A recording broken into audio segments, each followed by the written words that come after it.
안녕하세요. 뉴스반장입니다. 국힘당의 당권 전쟁이 시작됐습니다. 이준석 대표가 빠진 자리에 자신이 당대표가 되겠다고 앞다퉈 나서면서 아사리판이 되어버렸는데요. 민생은 오간데 없고 오로지 자신들의 밥그릇을 차지하겠다고 벌이는 권력 쟁탈전이 점입가경입니다. 국힘당 이준석 대표에 대한 당윤리위의 징계 결정 이후 이 대표의 자맹은 오늘도 계속되고 있는데요. 당 내부에서는 앞으로 당대표 직무대행 체제로 가야 한다. 아니다. 대표직을 사퇴하고 조기 전당대회를 여는 게 맞다는 의견이 갈리고 있습니다. 국힘당은 오늘 의원총회 등을 통해 당 수습 방향을 논의할 예정인데요. 격론이 예상될 수밖에 없습니다. 또 오늘 이준석 대표가 의원총회에 참석할지도 의문인데요. 참석하게 되면 거친 충돌도 예상됩니다. 당원권 정지 6개월이란 중징계를 받은 이준석 대표를 향해 차기 당대표를 노리는 김기현 전 원내대표가 책임지는 자세를 보이는 것이 지도자의 도리라며 사실상 대표직 사퇴를 촉구했는데요. 또 하루빨리 내용을 접고 지도부를 안정시켜야 한다며 임기응변 차원의 시스템으로는 역부족이라고 목소리를 높였습니다. 앞서 권선동 원내대표는 6개월 동안 당대표 직무대행 체제를 선언한 바 있는데요. 차기 당대표를 노리는 김 전 원내대표가 반기를 들며 이 대표 사퇴는 물론 조기전당 대회 실시까지 공개적으로 요구하고 나선 거죠. 권력 앞에서는 친구도 동지도 다 필요 없습니다.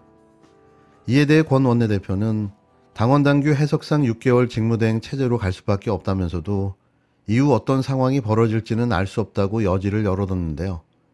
국힘당은 오늘 초재선 중진 의원 모임에 이어 의원총회까지 예정되어 있는데요. 이 대표의 거취 문제와 향후 지도부 체제를 놓고 격론이 예상됩니다. 당내 의견은 다양하게 분출되고 있는데요.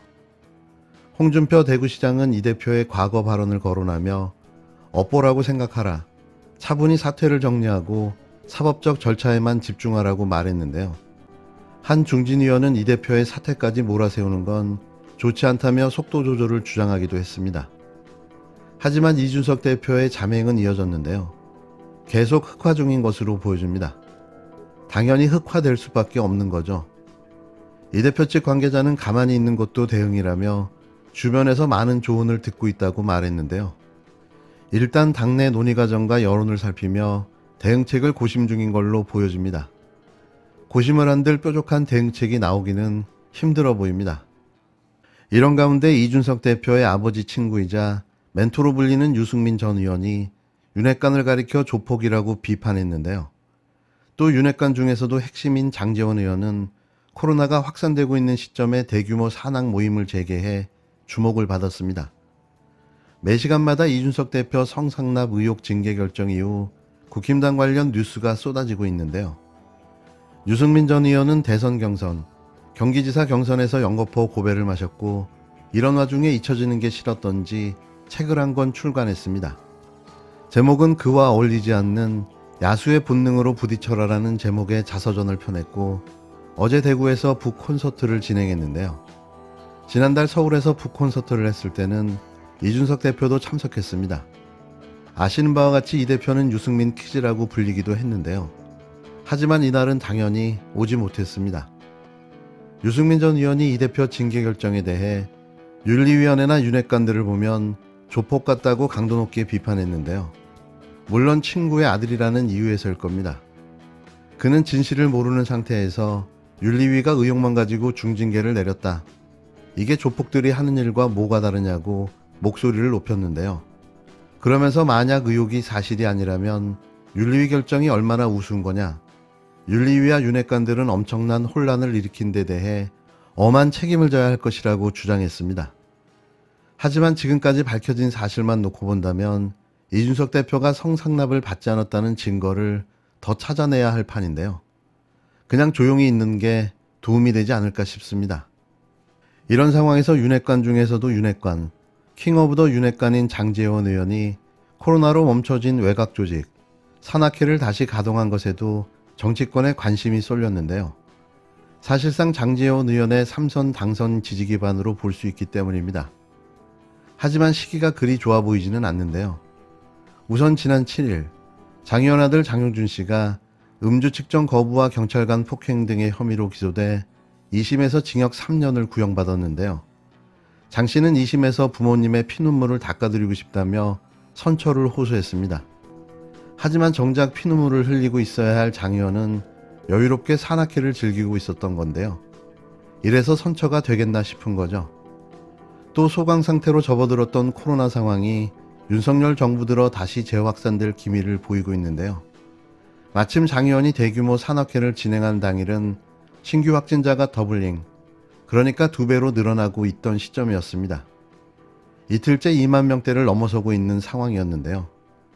모처럼 새과시를 하며 킹 오브 윤핵관의 자리를 뽐내려 했지만 이런 악재 속에 비판이 쏟아지고 있습니다. 그는 지난 2019년 12월 한 방송사에 출연해 저는 지난주 여원 산악회라고 여자는 여의도 여자, 너여, 으뜸원, 당신이 으뜸인 산악회를 제가 11년 정도 명예회장을 하고 있다고 밝힌 바 있는데요. 그 여원 산악회가 바로 그 산악회인 겁니다. 장 의원이 페이스북에 직접 올린 사진을 보면 산악회 규모가 상당한데요. 회원 1100명이며 버스는 23대가 동원됐습니다. 장 의원은 지난 14년 동안 여원 여러분들의 사랑과 응원 덕에 여기까지 올 수 있었다고 적었는데요. 제대로 새과시를 하려 한 거죠. 이준석 대표를 옹호하는 쪽에선 유승민 전 의원의 조폭 비판을 하며 윤핵관 공격이 이어졌고, 반대쪽인 윤핵관 장제원 의원은 제대로 새과시를 하며 건재함을 보여줬는데요. 과연 윤핵관들은 당권을 어떻게 정리할까요? 이준석 대표를 어떤 식으로 정리할지, 그게 관전 포인트입니다.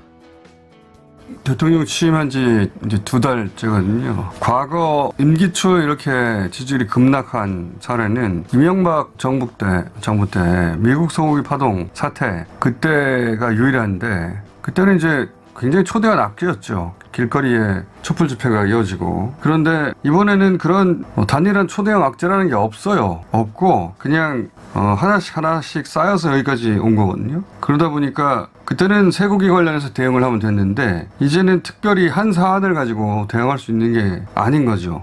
앞으로는 물론 일시 반등, 일시 하락 계속 반복되겠지만, 이걸 돌파하기 위해서 해법을 내놓는 게 대통령 본인과 그 주변의 측근들이 가장 잘하는 게 수사 아닙니까? 예, 그러다 보니까 그 중에서도 고위급을 다룰 때 국정원 같은 곳에 조난 파일을 뒤지고자 하는 유혹을 느끼게 되죠. 조난 파일이 거기 존재하니까. 공안 정국으로 갈 것 같은데 더더욱이 그런 파일들이 필요로 하겠죠. 이건 제 짐작입니다. 하다못해 저 같은 사람도 아마 국정원 파일 가져오라고 하겠죠.